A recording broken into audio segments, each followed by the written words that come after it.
to another episode of the Lob It Up podcast. We are your hosts, Tobias, Chris, and Siavash. Boys, it's been 2 weeks, I think, right? About 2 weeks, 2.5 weeks. How have your weeks been? How have your days been? What's been going on? We're, over the American Thanksgiving period, but we're, quickly catching up to Christmas. So how are you preparing for this holiday season?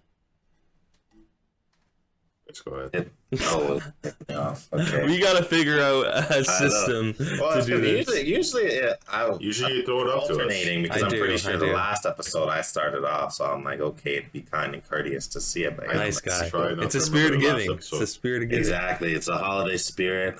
That's why I'm named Chris. I may not be a Kringle, but I'm still pretty giving, brother. Kringle. Anyways, week's been good. Caught a Raptors 905 game at the beginning of the week, which was pretty good. That was nice to see. Felt good. I put in a good word there with Nick Nurse for you guys. Thanks. Hopefully you guys be, listening to your cell phones. You'll be hearing a ring sometime this week. Didn't ask for a sub in? Nah. They were doing fine without me. Yeah. It's like, there's not too much I can really do for them out there right now. All right, because you know what they say, it's about drive, it's about power, brother. Yeah, I've heard that a lot, actually. We devour. Yeah. I just haven't been putting in the work, putting in the hours. I just didn't feel like taking what was mine. Just that day, Dwayne Johnson's be coming for our heads. I know. We're going to get hit with a fucking yeah, how you doing, Steve?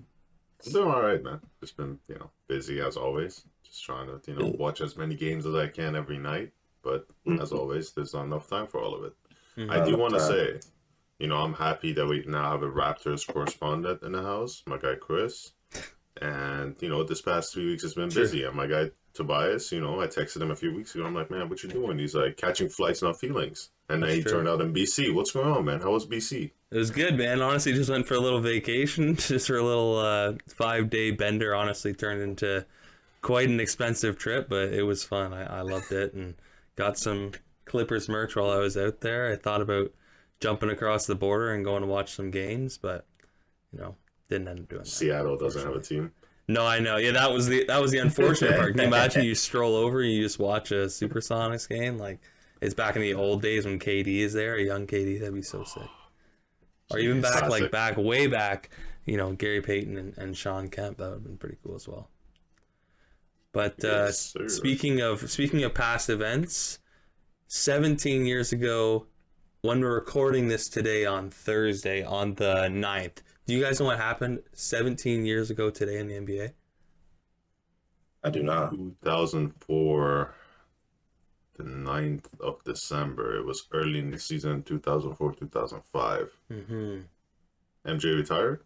No. Okay.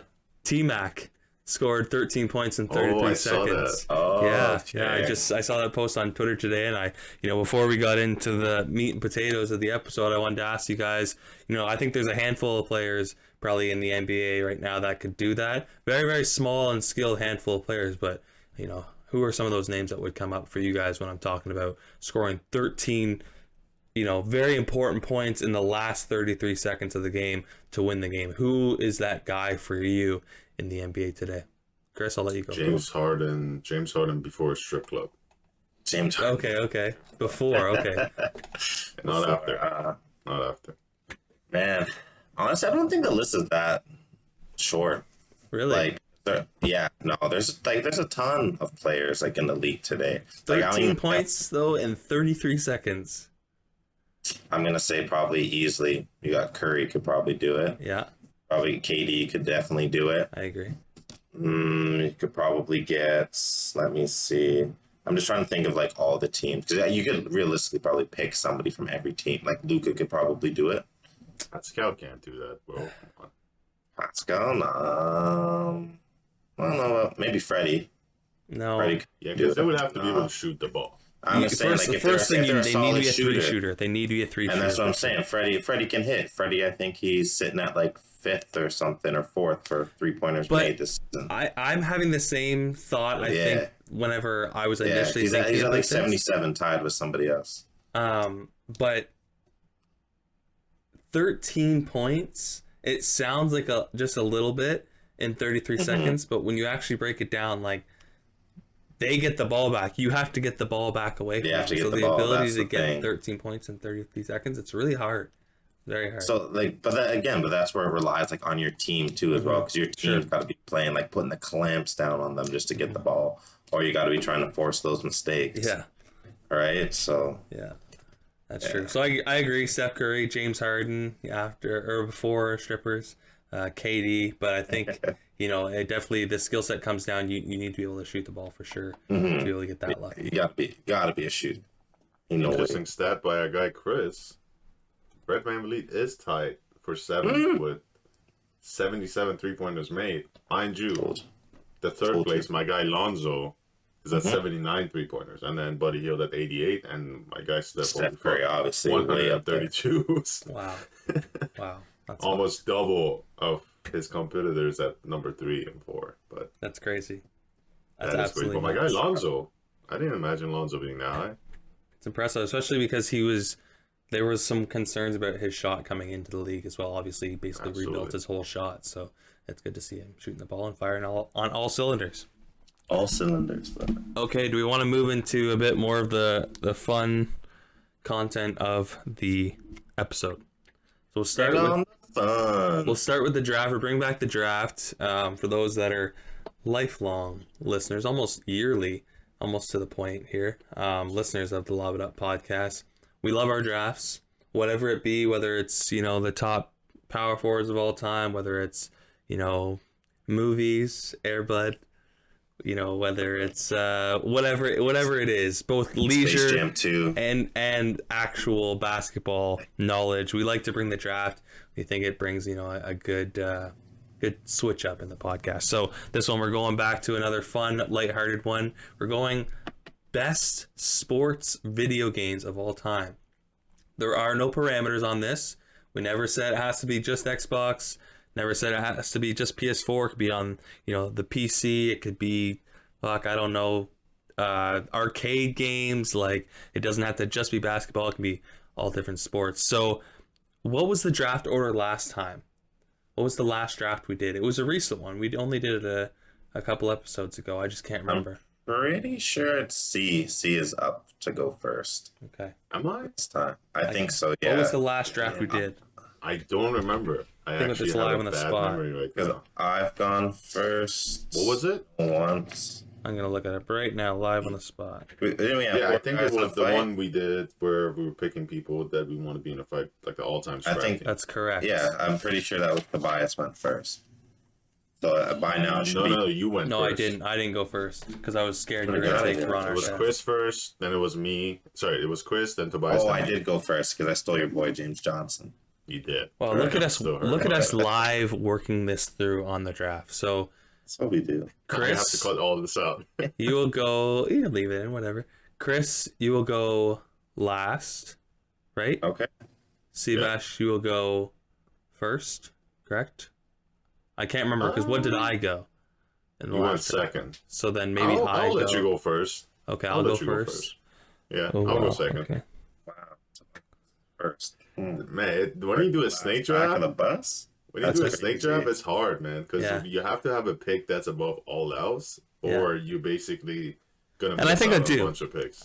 I think I do. With the first overall pick for this video game draft, I do think that there are a few I think that are kind of way above the others. There's some that I personally am a huge fan of, but I know you guys won't take them, so I can leave them to the end. But with the first overall pick in the sports video game draft, I am going with a legendary game on the PS1. I ripped it on the PS1 and on the GameCube.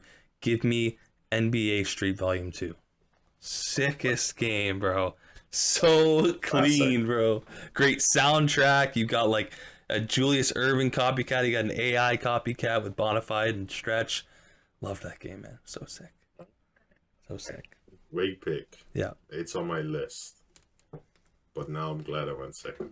Okay.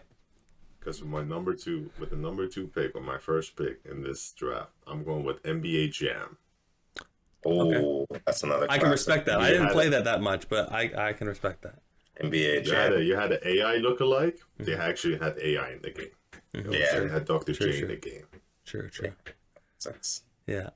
Dang. I like NBA Jam because I like the fireball too. You get on a heater. Classic. Like they had that in Street Volume 2, but it was a whole different aspect. But when you're dunking it, it was nuts. But Chris, your first pick, who you got? You got back-to-back picks here, so I got the back-to-back. You can really lay it out. All right. So with my first pick, I'm going to go with what was one of my favorite NBA games was NBA 2K13. Ooh. I can't tell you how much I ripped 2K13. Is that the cover with KD, Harden, and Griffin? No, KD and Rose. Yeah. Oh, okay. That one was just, oof. That was like my first 2K, and I love that one. And I think I've just been chasing that 2K high ever since. I feel you. Wasn't that the 2K you couldn't block dunks in that? Like if somebody got a dunk animation, that was it. I think you could still do some chase down blocks and stuff like that, but it was, I think there was certain dunks that it's man, once they're gone, it's they're gone. It sucks. My second pick for all-time sports games right now, again, rip this, man, just so much on the GameCube. I'm gonna go with WWE Day of Reckoning, bro. Classic. That game was fucking elite. I don't think I played that one, but my favorite back in the day was SmackDown versus Raw. That was a classic. Bro, no, Day of Reckoning was sick, right? You just do the custom character, you just go through it, customize all their movesets, and it just takes you through a sick story. Because I think you go either through Raw or SmackDown. You can pick one. Nice. Loved it, man. Loved it. That's sick. Jeez. Yeah, I love the wrestling games. It kind of gives up a different switch from sports games. All right, see, what do you got for your second pick here? I had to call audible. Because Chris, my guy, you remember the game that you did play when I was a kid. It just, all of a sudden brought back memories when Chris mentioned WWE. And it is Wwf Raw, the 2002 video game. Oh, that one was fucking good. And I had that game when I was, I think, I didn't have it in 2002, but I think I had it around 2006 or 7. And I remember using The Rock, Rey Mysterio. True. I wasn't even a big WWE fan, but they still was yo, let me use this guy, and they had the moves. It was so cool, yeah. I'm just saying, anybody in and around our age, the second you bring up WWE, the old stuff, people love. There are Stone Cold, I know that Rey Mysterio, Rey all those Mysterio, boys, yeah. Booker T, everybody knows the Boogeyman. Matt Hardy, you guys remember Matt Hardy? And Jeff Hardy, yeah. Jeez. Got me to want to go back and watch some retro.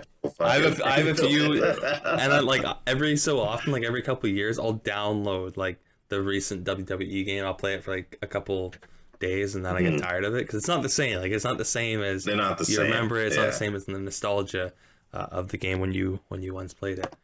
But that go ahead. I was gonna say the only thing I'll say with the latest WWE games is much like the Madden games, they've just been riddled with just bugs and stuff, and it's almost they just put no time or effort into the games anymore, 100%. Which kind of sucks. But that brings me back to go ahead. Looking at the pictures of this game, it just brings back so much nostalgia. And I remember the only thing I would do in this game, because I was a kid, I would just go pick up chairs and just hit people. Yeah. Just reach underneath the mat or whatever. You got a ladder. You coming out with a sledgehammer. You're beating this guy up. Yeah. That was sick. No, but you raise a good point about the nostalgia factor. And my next selection, my second overall selection, is around that 02 era. But it's for the NHL. NHL 03, widely regarded in the hockey gaming community as the sickest NHL game of all time, besides the NHL 94, which is the classic Super Nintendo one. Bro, I used to rip NHL 03 on the computer. That's how fire it was. It was so sick. Great soundtrack. I swear, the soundtracks in these older games are 10 times better than the current soundtracks. Of course, it was so glitchy and blocky, but again, it's that nostalgia factor. You think about, you're sitting there as a 10, 11-year-old kid just ripping, playing NHL, playing WWE on this old ass system. This is before online, we didn't play against buddies and shit like that, but yeah, it was pretty sick. Gotta just settle it out in person, 1v1 day. Now, for my third, because we're only doing 3 selections, for my third and final selection, I could go a couple different ways. There's an NBA 2K game that I personally think is the best 2K game of all time. I just looked up. Complex News Media has it as the number 2 ranked sports game of all time. I'm not going to pick that. I'm going to, again, go with the nostalgia factor. Keep it on the computer. I'm going to Backyard Baseball with my guy Pablo. He was so sick, bro. Backyard baseball. And even just like the whole backyard entertainment. Like they had backyard basketball. I played that on the PSP. I think they had backyard football. Like they had backyard hockey as well. Like it was sick because it added something different where yes, there would be like professional players, like professional NBA players, like Harden was in the basketball one, like, but there's also these random characters like Pablo and like the ginger kid that was in the wheelchair, and it was always fun to like draft him and whatnot, but Pablo's always the number 1 pick. Jeez. Yeah. Okay. Oh man, this is hard, but I have already made up my mind on this decision. You did leave, I would say, the best 2K game of all time on the board, but I've made up my mind, and I'm going back to the nostalgia factor. I'm going to pick NBA Live 08. Ooh. That was the first. That was a good one. Not what I was talking about, but that was a very good one. That's Kobe, right? This is not. No, this is not even 2K. I was saying I'm going to leave that on the board. Oh, true. I'm going to go with my nostalgic game, and that is NBA Live 08. And on the cover, I think it was either Kobe or Dwight. Who was on the cover? No, this was NBA Live. That's what I mean. Yeah, it was Kobe or Dwight. I think this was Shaq on the. We could look it up after, but bro, this basically was the first basketball video game I got when I was a kid. And I remember, man, like, I remember a lot going in, quick play. I remember seeing the Bulls logo. Do we want to take? He fell in love. Do you want to take guesses as who's on the cover? You get one pick. I don't remember this. You're not gonna get it.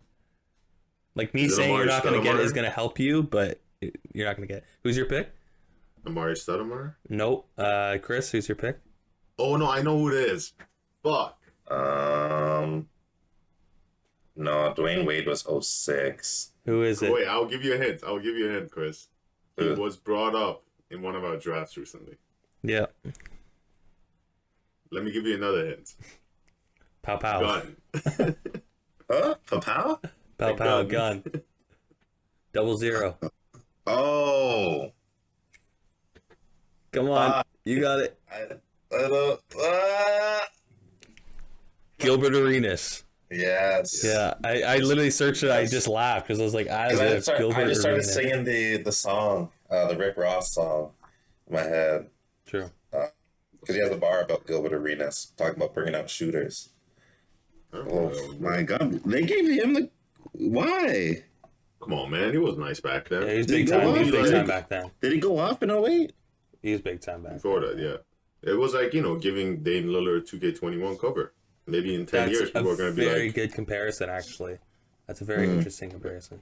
Because he had like All-Star appearances, he had All-NBA appearances, but yeah, similar to Lillard, he didn't have like a career up to now, I guess, for Lillard, but maybe we can see that in the future. Maybe that can come up later.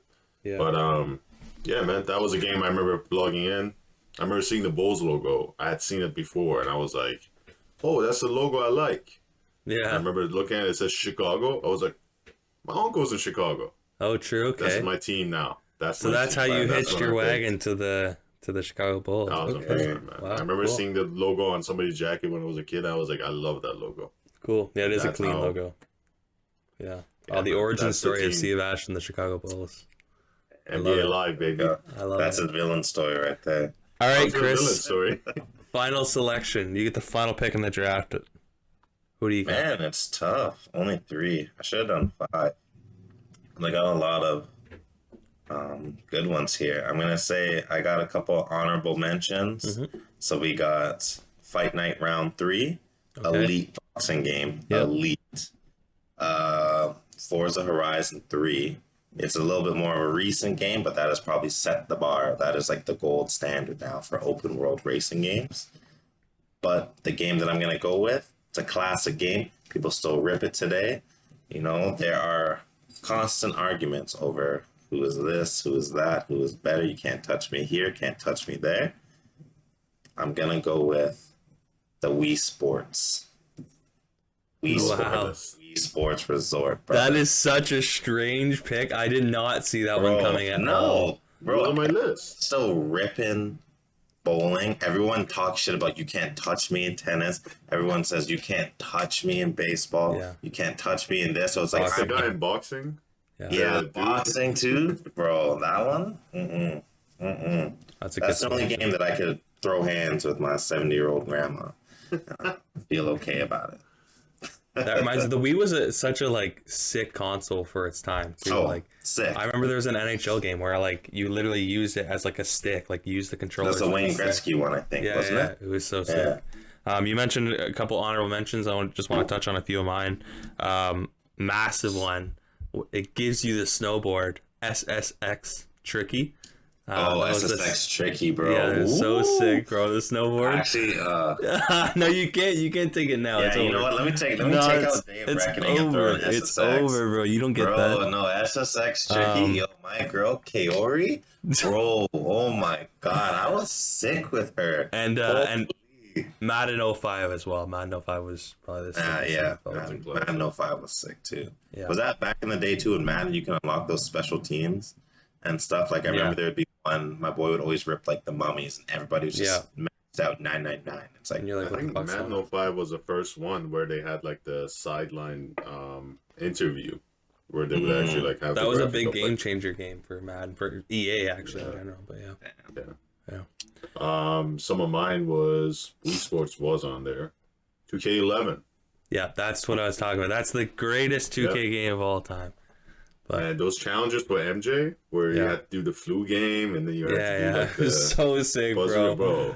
I would buy that right now just to like rip it and like have it whenever the boys come over for drinking and shit like that. Like it'd be so fun. Jesus, guy. I would buy it, but I would have a hard time playing it because I know it'd get old after a while. Terrible. Yeah, it'd get old after a while. Punch Out. The Mike Tyson Punch Out. Come on, classic game. Yeah, it's a boxing game, brother. I don't think I ever played that game on the Nintendo. You know, back in the day. Yeah, pretty sure that's one with Lil Mac, and you go up against like Mike Tyson and all these other people. I don't think I ever played that one. It's a classic. Wow. Yeah, that's it. Come on, bro. Cool. So there was the video game draft, another fun and interactive draft on the Lop It Up podcast. But moving it more into the actual basketball landscape, the NBA landscape. Sivash, you got a few prompts that you want to toss our way, so I'll let you take this over. Thank you, my friend. We are at a quarter of the season, maybe past it. Literally, yeah, we're about like 25. I think most teams have played either 23 to 26 games. Yeah, I think we're at like 30% of the season, to be exact. You know, there was things that I wanted to bring up, I think a few weeks ago when we were at a quarter, but we're here now. There's just questions I have for you guys. You know, we talk about the season a lot, but when we're at this point, I think we should evaluate the season, maybe give some predictions for the rest of the season, and see how it goes. For the first part, I want to ask you, which team has surprised you the most this season, up to this point? I can start. Chris? Like, is this like in terms of like they've been doing well or doing poorly, or you can expand on that? Let's go with a more surprising case of doing well. Let's do a positive spin on it. Yeah. I can go first. Yeah, you go first. I've got two kind of it in two different pockets, and they're both out on the West Coast. It's no surprise. I said this, I think, in the off season. I said this at the start of the season. I stick by the point, but I'm happy with his success because he's one of my favorite players of all time. I'm surprised the Suns are doing as well as they are because I did think that they were going to have a bit of a regression. I just thought they got lucky in the playoffs.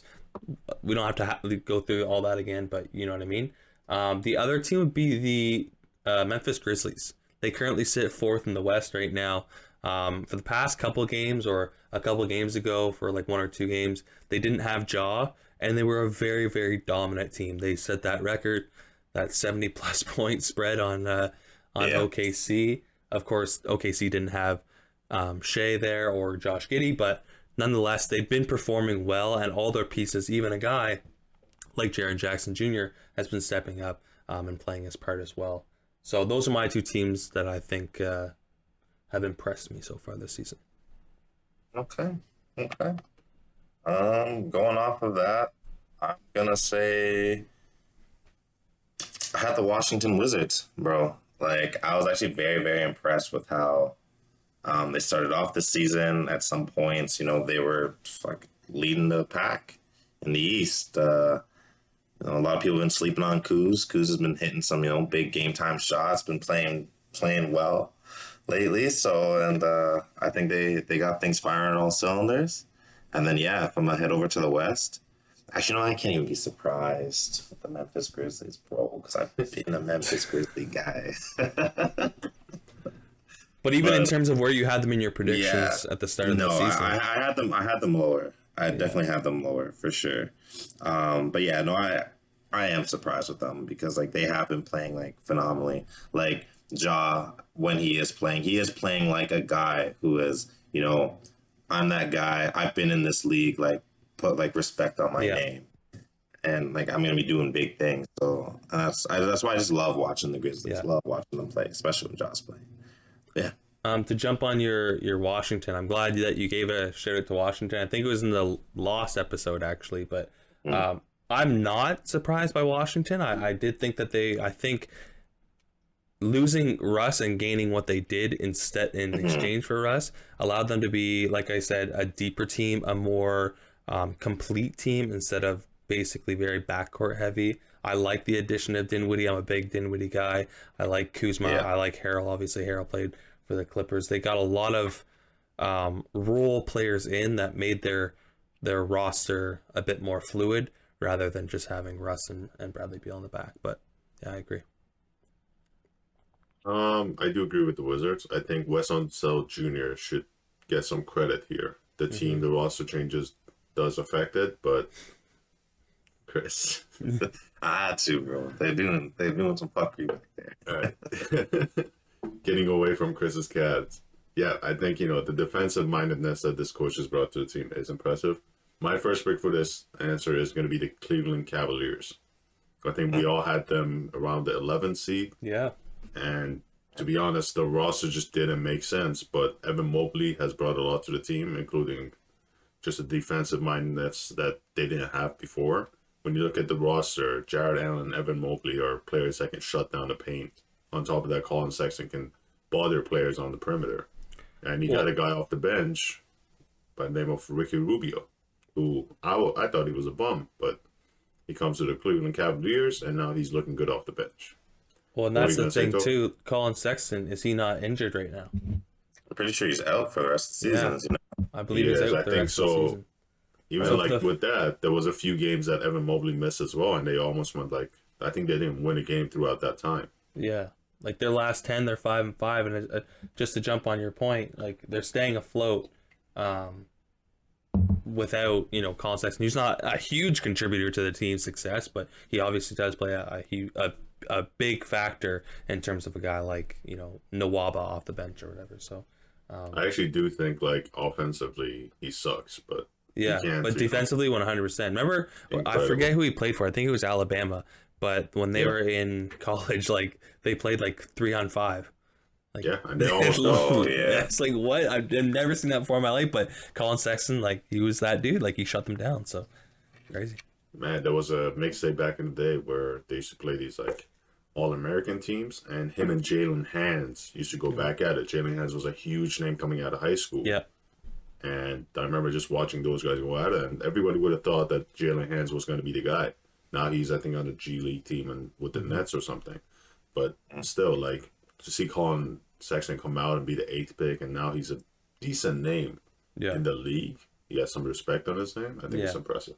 Yeah, and on the West, I'm actually going to go back to the East. I'm just going to, give a little credit, just a little bit, to my team, the Bulls. I think we've surprised a lot of people. Has it surprised me? Absolutely not. Did.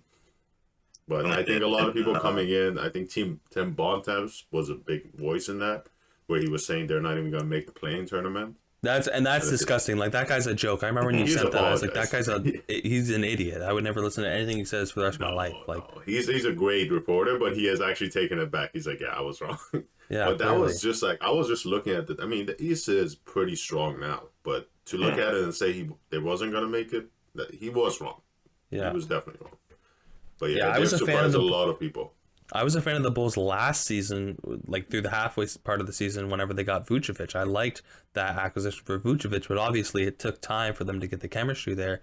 Like, initially, you weren't a fan of it because you didn't think it was gonna work out well, right? Like, but I think. Well, I don't know if I ever mentioned it back then, but I remember watching a game against the Spurs, which is actually coincidentally the game that apparently Vucevic told DeRozan, like, hey man, you can come here next season. But I remember watching that game and just seeing the Spurs blitz the ball handler every time. And I was like, man, I wish we would have got Lonzo back then with a trade with Lauri Markkanen, because I remember watching that game, I'm like, that's a guy that whenever they blitz, he can make the right pass. But that team just didn't feel like they had enough playmakers. And now we got a guy like Lonzo, Vucevic. DeRozan's not the best playmaker, but he's much better playmaker than he used to be. For sure. I love this team, man. It's just they have an identity. Yeah, and that's the most important thing too.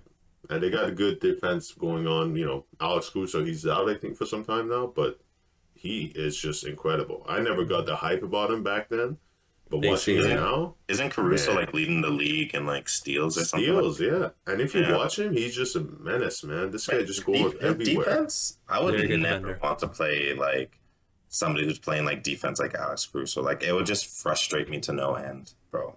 Honestly. Yeah, I agree. Okay, for the next one, who is the most surprising player for you this season? Which player has surprised you the most? If you would like, I could go. I actually don't have an answer. I gotta think about that too. I almost was like, I could go first, but I'm like, nah. It's tough. Like, who for me is like the most surprising like player? Just because it's like it's like different categories too. It's like who's like been like the most surprising. I do have an answer actually. Okay, give us your answer. See, you ready? Going back to being a homer, I'm gonna go with DeMar DeRozan. Honestly, I was thinking DeMar DeRozan too, because I've been watching him, and it's like this guy just does what he wants when he wants a lot of the time, and you see him too. A lot of his moves are a lot of like Kobe's moves, bro. Like, I'm 100%. Sometimes just watching this guy, I'm just like, yo, what the fuck did he just do? How the hell did he get that off? Does sidestep, pump fake, spin and shoots it. It's just, man. It's like, where was this in Toronto, bro? Yeah, DeRozan is definitely a clone of Kobe. Okay. The mid-range game is just crazy, and the fact that he has all these guys around him that can shoot the ball just spaces the floor much better. Mm-hmm. Yeah. All right, so I will go with my most surprising player. I don't really have a guy for sure, but I guess I can just talk about, a guy I've been mentioning for the past couple episodes, and a guy that we've already talked about recently in this episode, and it would be Ja Morant. Ja Morant is one of those guys, alongside even a LaMelo Ball, where they're gonna put their name in the conversation this year easily to be nominated for the All-Star game. This would be obviously their first All-Star appearance, but I think Ja's really showing out and showing off, leading his team to the 4th seed in the Western Conference. So that's who I'd give my tip of the hat to, and maybe even if we're allowed to make homer picks, maybe even Paul George. Like, he has been doing well, so I'll give him a little credit. Is that surprising though, coming off the playoffs? Yeah. It is surprising because you never know what you're gonna get with Paul George. So, but yeah, my pick would be Ja Morant for sure, and then just I think another name should be mentioned is Miles Bridges. Yeah, 100%. He has had a great start to the season. He's been a big part of the Hornets' success, even though they're 14 and 13. But the East is very competitive, so I think they're doing pretty well. Very competitive this year. All right, so the next prompt. Going the other way now. Which player has been the most disappointing to you? Player or team? Player first. Okay. Player first this time? Would you like me to go first, or are you guys thinking of anybody? Sure, yeah, go first. I'm going to go with a guy that's been being thought about. Okay. What happened? I feel like we're all gonna unanimously agree on this person. I think so too. But let me say it. He's being talked about a lot right now. Yeah. And I think his team's success is really depending on him. But I don't think that it's his fault. I think it's the team's fault, the coaching and the way the fits around him. But he has to be named right now. And that's our guy, Anthony Davis. Who's our guy? Not our guy. Come on, top 75, man. What do you mean? Ain't me. No, I think the point that you brought up, it's not just on him, but I would argue it is his team. As much as LeBron is LeBron, the Lakers, that's Anthony Davis's team. That's his team to carry into the future. And he's honestly just not showing up. He's not living up to who he's supposed to be. He's, being, as Chuck calls, not so much street clothes, but he's playing like a guy that's playing in street clothes. So I don't know. Anthony Davis is easily, one of the top 5 players, or can be one of the top 5 players in the league when he feels like it. Be one of the top 5 players in the league. It should be, but he's not performing like it, right? Yeah, because didn't he set like a NBA record for like worst like shooting percentage or something like that? Yeah, like it was I think something atrocious. I did see that a few weeks ago. And he's playing with Russ. That's crazy. Yeah, that has right? had some of the worst shooting numbers ever. Like, what are you doing, bro? Yeah, I think can't even blame. I think it old heads and blame LeBron or blame Westbrook, because Westbrook's starting to figure it out now. This is part of the motion that every team goes through when they have Russell Westbrook. At the start, he sucks. And then at the middle, you kind of like get that spike, right? Like the middle of the season with the Houston Rockets, with the Wizards last season when he started averaging triple doubles, they start winning. And then they hit the playoffs. And it all goes back down again. Mm-hmm. Like we're at that lowest spike right now. We're kind of going up. Oh, he's figuring it out. The team starts winning. But we're going to get that middle, and then it's going to be playoffs, and we're going to see how it goes. Yeah, I mean, I've been loud on my opinion of the Lakers, where they're going to land, how they're going to perform in the playoffs, and it's been what they're doing right now has been on par with what I'm with what I said in the off season. But be all end all, Anthony Davis has to be better than he's actually playing. There's really no way around it. But you brought up a point about the coaching.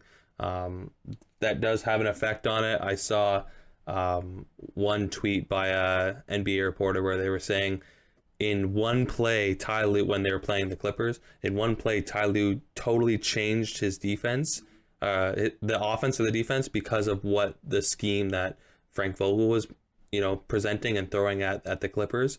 Whereas Frank Vogel kept their scheme the whole way. Like, they didn't change it at all. He's not a very good, play-to-play coach, I guess. He's more of a kind of like a Doc Rivers, where he sets the play at the jump ball, you run with it until the end of the game, and whether it works for you, it works for you. Whether it doesn't. So I don't know. There's a lot of blame to go around, I think, in that organization. Yeah, I think some of the fits around him, just having a guy like Dwight or DeAndre Jordan, and then having a guy like Russell Westbrook, and even LeBron. LeBron's not the greatest shooter. Exactly. But when he's surrounded by these guys, he can't just go to the basket. The paint is just so crowded, so he has to keep shooting. And he's never been a paint guy. Like I've always looked at him as a very fragile and scared to go into the paint type of guy. I think he likes the mid. I think he likes being out at the arc. That's why he never liked playing the 5 when he was in New Orleans. He still doesn't like playing the 5 when he's here in LA, but he does it because he's realizes they can actually win something. But he doesn't strike me as a guy that likes to be bumping around in the paint. He likes that mid-range Dirk Nowitzki outside. We could say that what he likes, but I think at his best, he's the guy that he's in the paint. Yeah, because you just remember in 2020 when they won the championship. I feel like I agree. Always rolling to the basket. I agree, but I think that's what they need from him. They got to stop running Dwight Howard and DeAndre Jordan, which DeAndre Jordan has had a crazy fall off. Yeah. But at the same time, I don't know if he wants to do that. Chris, do you have a nominee, or are you going with Anthony Davis as well? Yeah, no, my clear thing was Anthony Davis. Like you're saying, like the guy just has been so underwhelming like this season, and he's just guy can't shoot his way out of a wet paper bag right now, bro, and it's frustrating because, like we said, he should be a top 5 player in this league, but he is definitely not playing like one, like at all. Yeah, like I think we all kind of agreed that like this year was, you know what, the Lakers aren't necessarily like LeBron's team anymore, and it's trying to shift the focus to this is AD's team. Well, AD, what are you doing, bro? Yeah.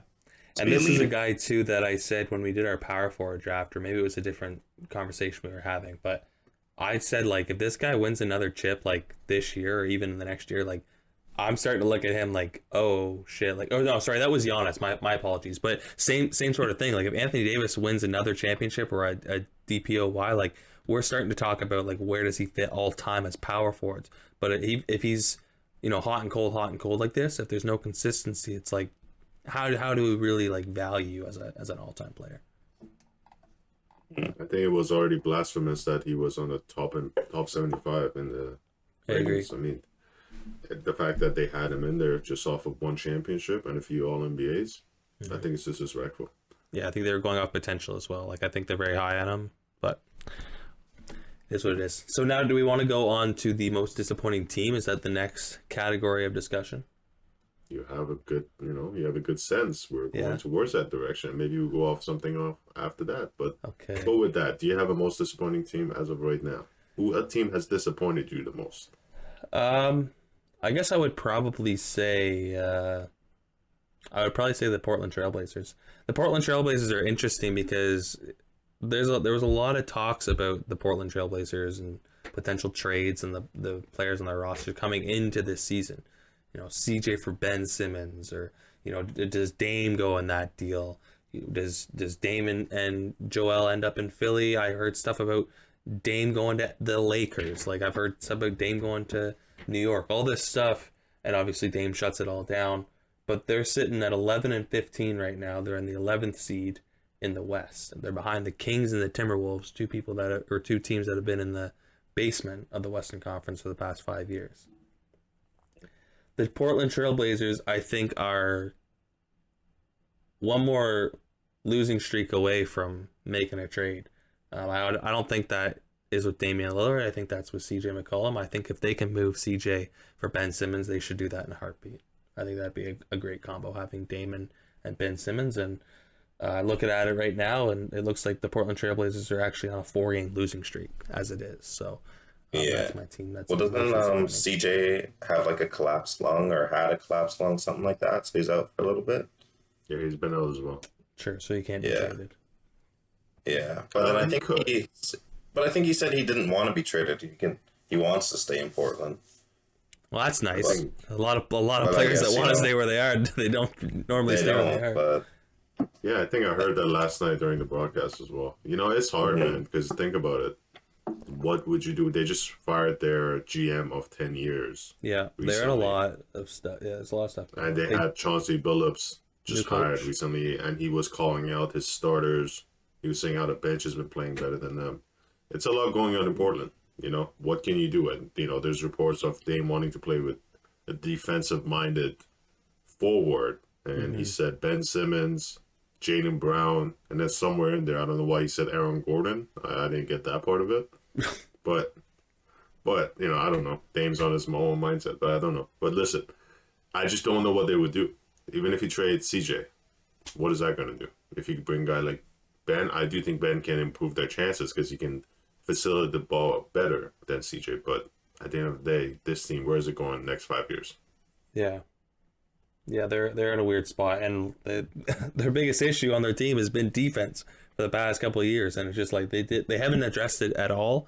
They go and get Larry Nance Jr. That's really not doing anything to help your defense, but I think that's the biggest change that they need to make. Obviously, what they're doing isn't working, and you know, sometimes you need to make a big change, and big changes I think are felt more on the court rather than in the front office. Yeah, it's not really a team issue at this point. It's just a roster issue. Yeah, this roster is just not doing it. Need to change something. Like something's got to go. Let's get it going. Yeah. Yeah, Chris, do you have a team off the top? Right now, I'm gonna have to go with the Dallas Mavericks, brother.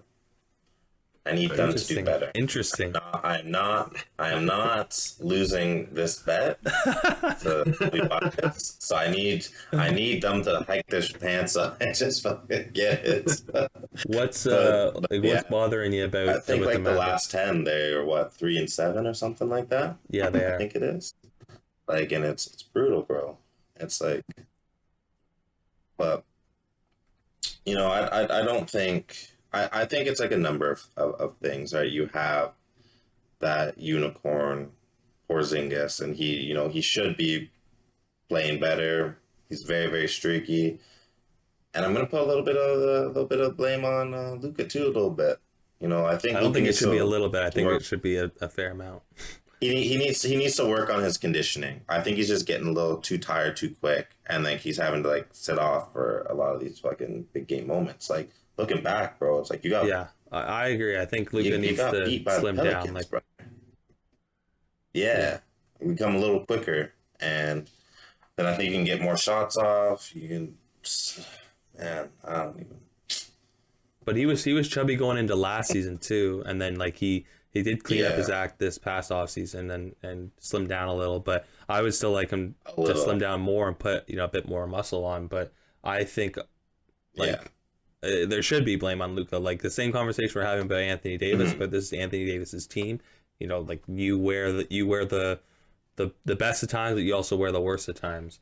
I think it's fair, obviously, for KP. KP's that number 2 guy. But interesting quote that just came out this past week.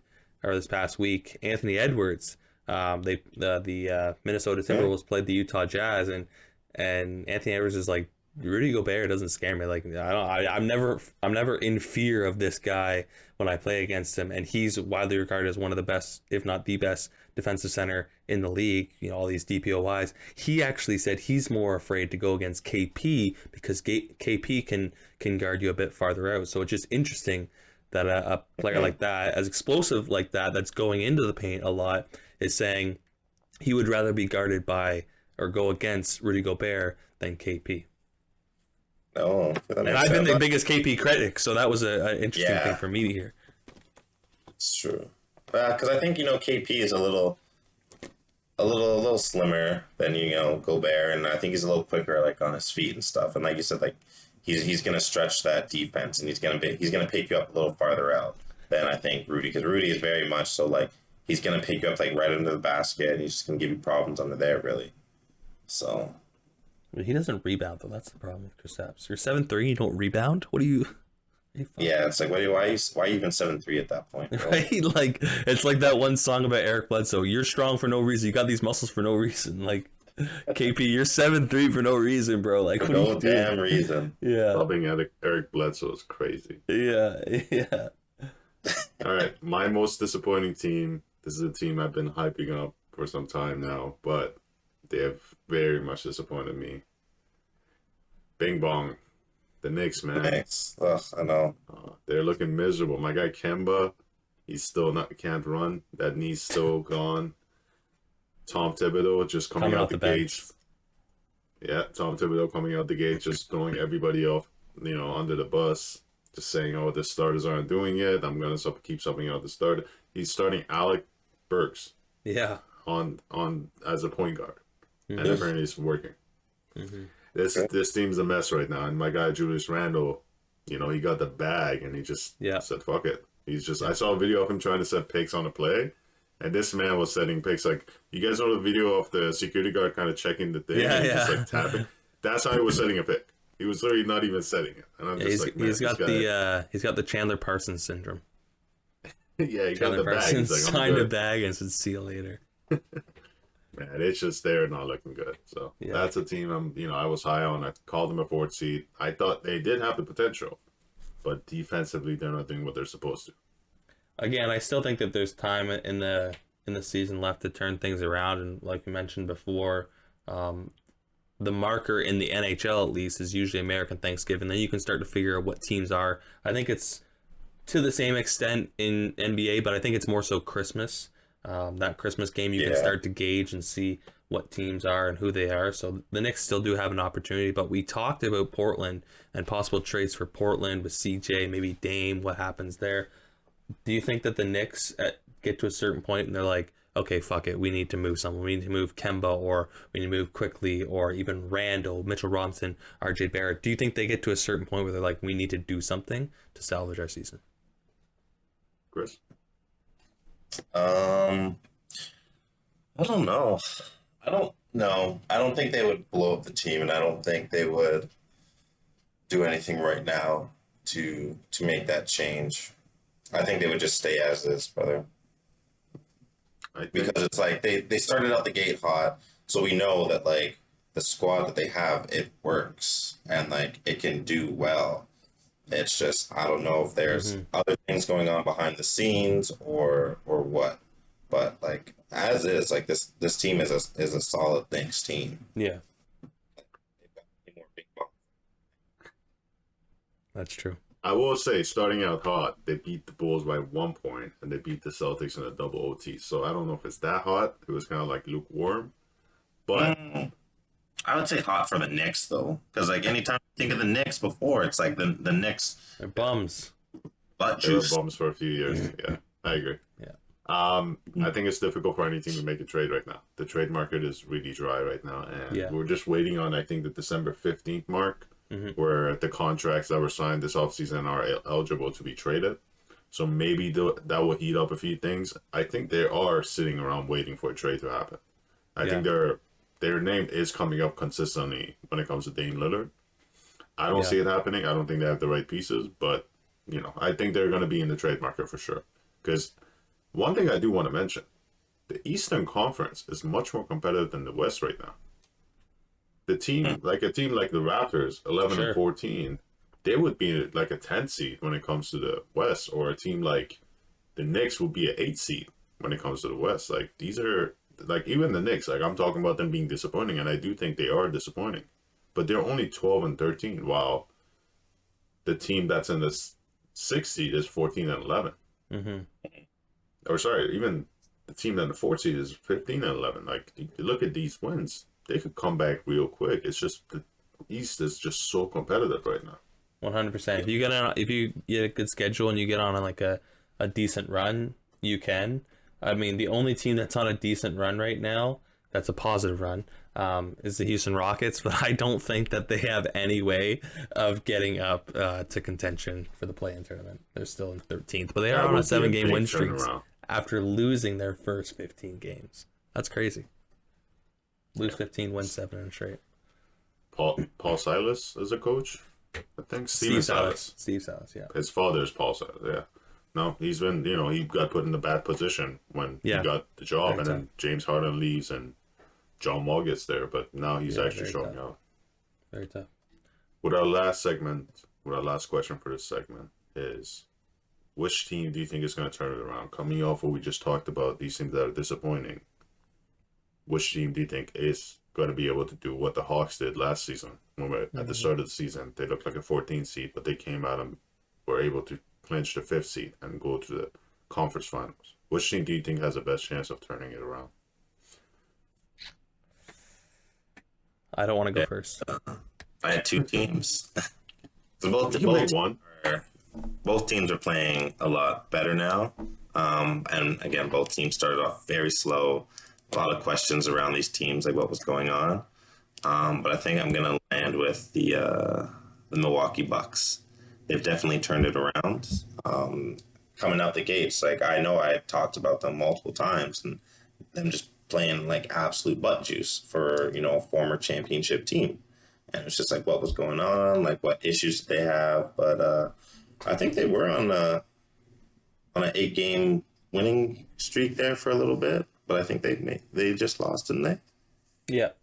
Something like that, yeah. So, but no, like I think the Bucks will turn it around, and I think they're gonna hold that spot because where are they right now? The 3rd seed. Yeah. 3rd seed, yeah. Yeah, unless like the Bulls end up like fucking something up and they get like a tough little few games, I think the Bucks will end up staying in that like 3rd seed, if not maybe pushing up to the 2nd for the rest of Is there any teams that you see right now that are not doing so well that could turn it around? Um, Maybe little Raptors.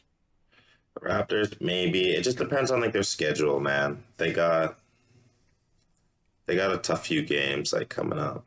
Like they could beat the Knicks, they could beat the Kings, but every time we play Brooklyn, that's a tough game. I think that's tough for everybody. I know.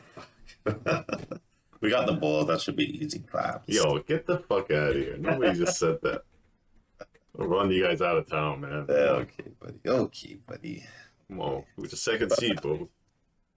I know. You know what? We'll place a little money on that one when it comes closer to. Okay? We like that. Perfect. We like that. Perfect. Let me just take a look at. You know what? If we're gonna go over to the West, I think the Timberwolves could do it. That's my pick. Yeah, Timberwolves could definitely make like a push, and if not, finish like the 6th, maybe 7th. I think at the end of the day, a lot of this comes down to health. The Timberwolves have a solid team. Cat's playing very, very good. Ant's playing very well as well. Right above them, you got the Nuggets, very, very injury riddled. The Mavericks, who are kind of like fluctuating up and down. The Timberwolves are on a 4-game losing streak, so now would be the time for them to reverse it, because even though they are on a 4-game losing streak, they're only 1 win behind both the Mavericks and the Nuggets to get into that 7th spot. And then again, the Lakers are up and down. The Clippers, there's no certainty with what they're doing. They could be up and down. So I think the Timberwolves could push themselves into a position, but maybe a closer pick. Honestly, similar to what Chris said about the Bucks, I'd be talking about the Heat. I think the Heat can do that as well. They're at the 4th seed in the East right now, just 1 win behind the Bucks. I think they have the whole scheme and blueprint to be the best team in the East. I think they got a great coach that they know their system, perfect players in the perfect position. So I wouldn't count the Heat out as well. I would have to go with the team I just talked about, which is the Knicks. I do think they have another gear in them. I really do think that they could make a trade or something's going to happen. RJ just had a career night a few nights ago with his career high, 31 points. He's looking like somebody that people have been expecting that's going to come out and actually make a change in the game. But other than that, man, it's tough because other than that, I look at the Pacers. I'm not sure if the Celtics is their curveball right now. The Hornets have been doing good. The Hawks, their defense is looking like crap. But maybe on the West, the Lakers, I don't know about that one either. I think the Lakers right now where they are, I think that's where they're going to end up. I think they're going to sit in a 5, 6, 7 spot. Most likely a 5 or 6 spot, but I think that's where they're going to land. It's so weird how top-heavy this league has been. Like, you look at top 3 in the East and the West. Like, the West has a 21-4 and 20-4 with the Warriors and the Suns. It's crazy season, man. It's just going to be, I don't know. I really don't know who's going to make it. Maybe the Mavericks, dude. Maybe that's another good shout. Yeah. Again, a lot of it comes down to health. A lot of these players, I need them to push. With no Jamal Murray, like that's a big loss for them. And then they lost another guard as well. They got no MPJ. Like Denver is one of those elite teams that you're talking about with the Warriors and the Suns. Like they're another elite squad in the West. So injuries have a huge factor for sure. Yep. 100%. Know who's not injured? Scotty Barnes right now. It's true. How was seeing him at the 905 game? Did you do a little salute? No, I just did like a little sub dog. Just a little nod. He did a little. He just looked over. He's like, real recognizes real. That's all I got. Yeah, he's like, yo, my guy Chris. Did you want to do takes of the week, or what are we looking at for time? I have to run in 5 minutes, but okay, I could do mine real quick and then leave you guys for, if you want to do yours. I just wanted to bring up last night's game. Steph and Curry, they were playing against the Trailblazers. And last night there was a lot of buzz around it as Steph was 15 3-pointers away from tying. Oh, yeah. Yeah, from tying Ray Allen's record for most 3-pointers made an all-time. And there was a lot of talk going into it that if he could break that record in one night, with also breaking the Klay Thompson's record for most 3-pointers made in one night. And I just wanted to bring it up. It didn't happen. But the fact that we were just sitting there and we thought that it could happen, I think is just incredible. That literally the guy, I think the announcer was Mark Jones or Mark Jackson, they were counting down every time he hit a three. Like 15 to go. And I'm like, listen, man, the fact that we even have this imagination of this guy that could hit 16 3-pointers in one night. He takes 15 3-pointers on average. Yeah. And you want him to hit 16 one night. That goes to show how incredible this player is. I think we can make this with Steph Curry just the general take of the week, because I think we all have like a good input on it. Like, they are 15 away, or well, now he's what, like 9 away, I think, from tying. I think so. He hit 5 last night. 6. Yeah. Now I look at the schedule ahead, and it's not gonna happen. But how cool would it be if he hit it on Christmas, which is like 6 games, 7 games away? Not gonna happen. So I look a little closer to the schedule. The next 3 games, he's got the 76ers, the Pacers, and the Knicks. MSG would be really cool, but I think he's going to hit it in the next 2 games. However, that leads me to my hope. I hope that he beats it in Indiana, Reggie Miller sitting courtside, because I think there's a lot of respect there between the two players, because they play very similar games when it comes to the shot. So who would you want to see him surpass this? If we look at the next 3, the 76ers, the Pacers, and the Knicks. I think MSG would be sick. Right? Yeah, like you said, like it's a classic stadium. Yeah. There's just so much history there. Mm-hmm. So for more history to be made there would just be amazing. You know what? I didn't even think about it. I was thinking Philly's really there's no attractive factor when it comes to Philly. Who plays on Philly? His brother, Lil Bro. Exactly. How cool would that be? How cool would that? So there's 3 different storylines. Like, you got Indy, with Ray, with Reggie. You got 76ers with Seth, and then you got MSG and the Knicks. Jeez. So it'll be exciting, man. That's history, and that's when we talk about, we can have these arguments and these conversations about Michael versus LeBron, and Kareem gets thrown in there. But at the end of the day, they're, widely considered. There are a lot of different GOATs, just greatest players of all time. And this can be a conversation, because we are running out of time. This can be a conversation we have maybe next week, because he'll have hit that marker. But maybe let this sit on you now. Where does Steph Curry sit all-time players? Like, is he in that top 10? If he, once he surpasses this, he's one of those guys where you look at and you're like, he's a GOAT, he's a legend. Like, we're never gonna see a player like this again in our life. I don't know, man. He hasn't won a Finals MVP. Yeah, true. Wins a Finals MVP. True. So let that sit with you. We'll touch on that on next week's episode of the Lob It Up podcast after Steph Curry surpasses this. We'll see whether it's at the 76ers, the Indiana Pacers, or MSG with the Knicks. But until next week, this has been the Lob It Up podcast. Peace.